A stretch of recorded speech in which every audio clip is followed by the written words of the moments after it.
Look up for a second. No, not like that. Just imagine the moment. Another update drops. Another quiet post that instantly sends EV nerds, Rivian fans, and industry watchers into a frenzy. And once again, it's coming straight from the top. The steady drip of progress isn't accidental anymore. It feels deliberate, almost strategic. Like Rivian wants everyone to slowly realize that the R2 isn't just the cheaper Rivian. It's something fundamentally different, and in a lot of ways, far more important. What we're seeing now is Rivian pulling back the curtain, not with flashy marketing, not with a massive stage reveal, but with real engineering details. The kind of details that usually stay buried until years after launch. And this time, the spotlight is on something that might end up being one of the most important decisions Rivian makes this decade: the R2 battery pack and the systems built around it. At first glance, the update looked harmless: a die-cast model, a smiling engineer, a quirky internal name that sounds like it came straight out of a summer camp brochure. But once you slow down and really look at what's being shown, you realize this isn't cosmetic. This is architectural. This is Rivian admitting, without saying it out loud, that the old way of building EVs was too expensive, too complex, and too slow to scale. The component they're casually showing off has an almost comically Rivian name: the treehouse. And while it sounds playful, what it represents is anything but. This single structure quietly replaces a mess of separate modules, connectors, and systems that in previous vehicles had to be individually mounted, wired, tested, and assembled. Instead of spreading complexity across the vehicle, Rivian is collapsing it inward. Inside this treehouse lives a huge amount of responsibility.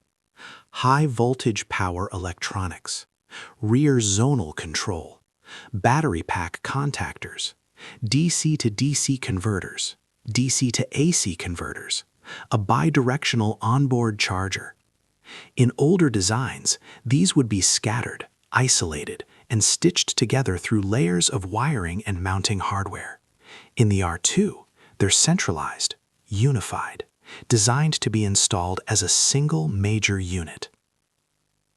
And here's the thing: you don't do this unless you are absolutely serious about cost reduction. This is not an enthusiast-driven decision. This is not a cool tech demo decision. This is a survival decision. Because Rivian cannot scale the R1 formula downward and hope to survive.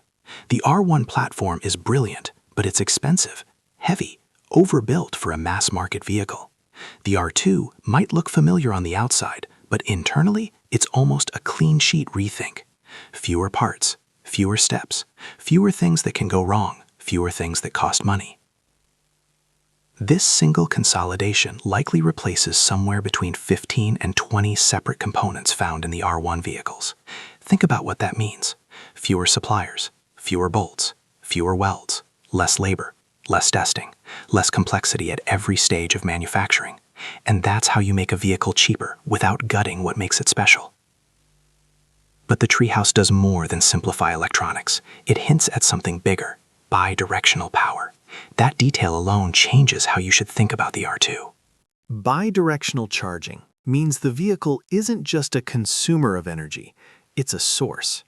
Power your home, run tools, charge another EV, support camping gear in the middle of nowhere. This isn't a gimmick, it's a statement about how Rivian sees its vehicles fitting into people's lives. And the fact that this capability is baked into the core architecture, not added later, tells you it's not an afterthought. What's especially interesting is that this entire module doesn't exist in the R1 lineup, which immediately raises the obvious question: how is Rivian planning to sell a vehicle that's significantly cheaper than the R1S while still maintaining margins?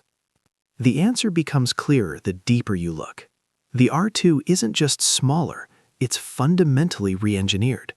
The outside resemblance is almost misleading.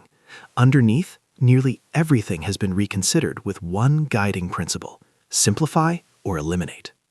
And that philosophy becomes even obvious when you move from electronics to the heart of any EV, the battery pack. For the first time, Rivian has shown us the R2 battery pack in a way that gives real numbers, not vague hints, not marketing fluff, actual cell counts, actual module layouts. And the moment those numbers landed, one thing became immediately clear. This is a radical departure from the R1. The R2 battery pack is built around just 3 primary modules. That alone is shocking when you remember that the R1 pack is made up of something like 14 to 18 separate modules depending on configuration. But the real headline isn't the module count, it's the cell count. The R1 pack contains roughly 7,777 cells in its larger configurations. The R2, about 768 cells. That's not a typo, that's nearly a 10-fold reduction. This one number tells you almost everything about Rivian's priorities. Fewer cells means fewer interconnects, fewer welds, fewer failure points, fewer things to cool individually, fewer things to assemble, fewer things to inspect. From a manufacturing standpoint, this is a dream. But there's only one way you get there: much larger cells.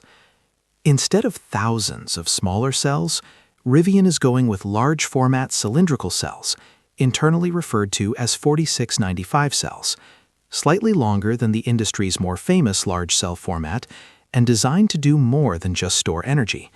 These cells are structural. They're part of the vehicle's strength, not just its power source.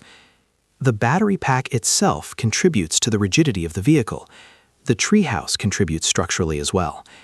This dual-purpose thinking, where components serve more than one role, is absolutely critical if you're trying to build an affordable EV without turning it into a stripped-down penalty box.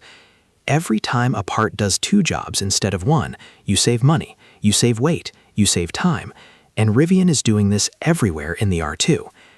What's particularly telling is that Rivian already appears to have multiple packs worth of these cells assembled and ready. This doesn't feel speculative anymore. This feels like late-stage validation, release candidates, the kind of hardware you don't build unless you're confident in the direction. And that matters, because for a long time there was a narrative floating around that the R2 was basically an R1 underneath with a smaller body dropped on top. That idea should be dead now. The R2 has its own motor design, its own battery architecture, its own electronics layout, its own charging hardware. Even the connectors are different. This isn't a retrofit, it's a redesign. But here's where things get complicated, because engineering is always about trade-offs. And while everything we've talked about so far screams cost reduction and manufacturability, it also raises a red flag, one that experienced EV watchers can't ignore: charging performance. Large format cells come with advantages, but they also come with well-documented challenges. Cooling them effectively is harder. Maintaining aggressive charging curves is harder. Managing heat across a bigger physical structure is simply more difficult than with many smaller cells. We've seen this play out before. When manufacturers move to fewer, larger cells, they often gain simplicity but lose flexibility. Smaller cells pack more tightly. They present more surface area for cooling. Heat can be pulled away more evenly. With larger cells, hotspots become harder to manage, especially under high charging loads. And charging curves matter a lot. It's not just about peak charging speed. It's about how long the vehicle can sustain that speed before tapering down. The R1 vehicles already aren't class leaders here. Despite having very large battery packs, they peak around 220 kilowatts and then taper fairly aggressively. That's acceptable, but not impressive.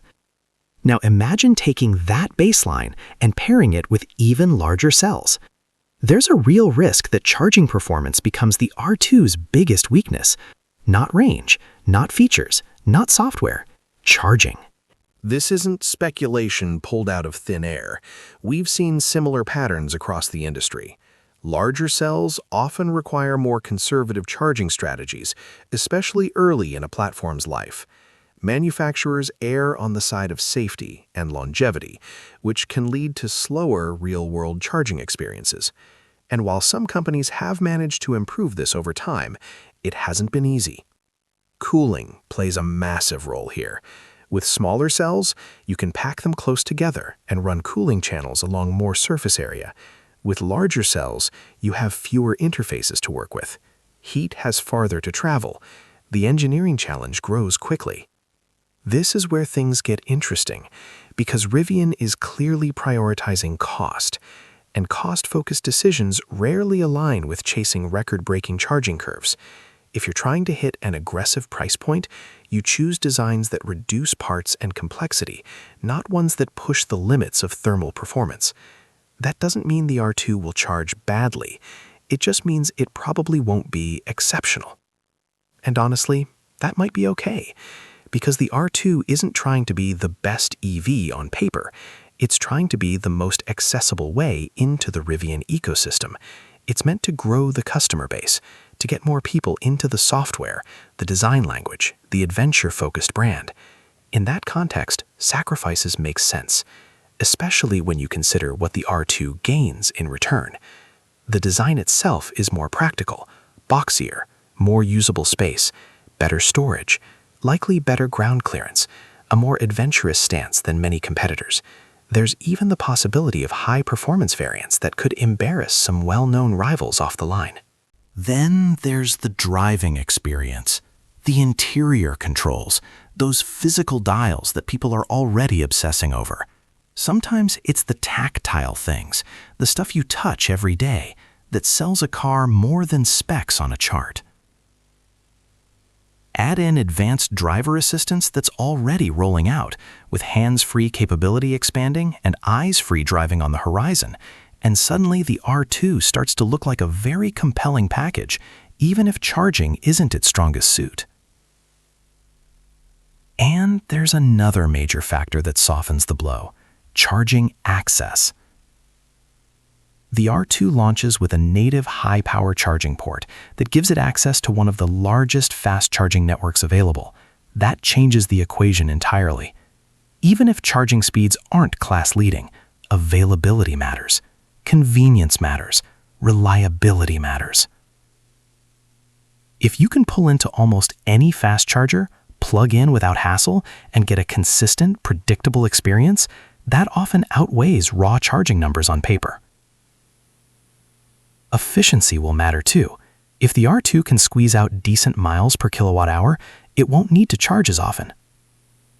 Some estimates put it around 3 miles per kilowatt hour, better than larger Rivians, but still behind the most efficient competitors. Not amazing, not terrible, just adequate. And again, that's probably by design. This vehicle is about balance, about hitting a price point, about simplifying production, about getting something out the door that Rivian can build in large numbers without bleeding cash. There's no such thing as a free lunch in EV engineering. Lower cost almost always comes with trade-offs. Fewer cells, fewer parts, structural packs, centralized electronics. These are all smart decisions, but they don't come without consequences. The question isn't whether the R2 has compromises. It absolutely does. The question is whether those compromises matter to the people it's built for. For some buyers, charging performance is everything. For others, it's secondary. Many people charge at home most of the time anyway. For them, day-to-day usability, design, software, and brand matter more. That's where the R2 might quietly win. It doesn't need to dominate spec sheets. It needs to be good enough in the areas that matter most, while delivering something competitors can't easily replicate: a distinct identity paired with a simpler, smarter manufacturing approach. And that's what makes this update so important. It's not just about a battery pack. It's about Rivian showing its hand, showing that it understands where it needs to go to survive and grow. This isn't an R1 cut down. It's a rethink from the ground up. Will charging be its Achilles heel? Possibly. Will that stop it from being successful? Probably not. Because if Rivian gets this right, if the R2 delivers solid real-world performance, strong software, practical design, and a price people can actually stomach, then the compromises fade into the background. At the end of the day, every EV is a set of trade-offs. The R2 just happens to be very honest about which ones it's making. And now the real question shifts from engineering to people. How much do you care about peak charging speed? How much does a flatter charging curve matter to you? Would you accept slower charging if it meant a lower price, better access to chargers, and a more usable vehicle overall? That answer is different for everyone. But one thing is clear. Rivian isn't guessing anymore. The R2 is real. The architecture is locked. The philosophy is clear. And whether you love or hate the trade-offs, this vehicle is going to tell us a lot about the future of affordable electric vehicles. Now, we just have to wait and see whether Rivian can make good on the bet it's clearly making.